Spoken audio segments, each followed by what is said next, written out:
Salut à tous, et aujourd'hui je vais te montrer comment on fait pour remplacer le filtre à air d'une Twingo 1 phase 1. Donc pour commencer l'opération, ce qu'il faut faire en tout premier. Donc sur les Twingo, les vieilles Twingo, la manette au milieu. On peut attraper la manette qui se situe en dessous et ouvrir le capot moteur. Donc pour démonter le filtre à air, c'est souvent un gros bloc en plastique suivi d'un tuyau qui, si on le suit comme il faut, il va nulle part, il s'arrête, en fait il y est dans le vide. Et après bon, on a c'est souvent derrière en fait la partie moteur. Donc nous, ce qui nous intéresse, c'est le filtre à air. Le filtre à air, il est ici, dans cet emplacement là. Donc pour ça, sur les Twingo, on a des petits clips ou des vis. Voilà, là pour le cas, c'est des clips. Donc on tire un par un les clips, on dégage bien les petits goupillons qui peuvent être bloqués.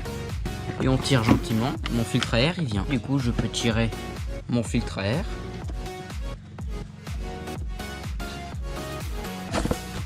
Il est bien étanche et le voilà, mon filtre à air est là. Donc là il est un petit peu sale, il faudra peut-être penser à le changer bientôt.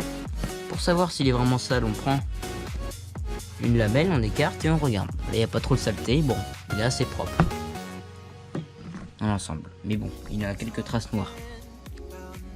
Donc là mon filtre à air, soit je le tape contre un mur, soit par terre, soit je prends un pinceau et une à une les rainures je les frotte, soit je prends une soufflette et je souffle, ou alors je change.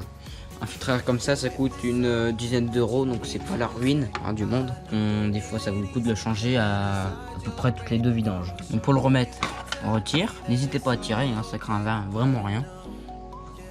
On replace le filtre à air dans le bon sens, faire attention à mettre toutes les rainures dans son emplacement,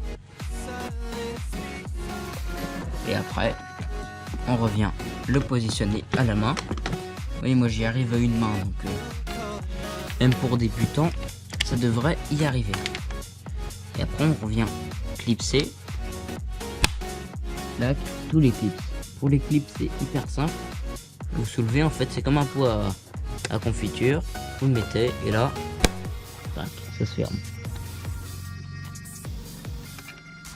Faites attention à ne pas les casser, parce que moi sur la Twingo il y a un clip en bas, tout en bas, faut mettre la main pour l'ouvrir, sauf qu'il s'est cassé en deux, donc du coup il n'y en a plus.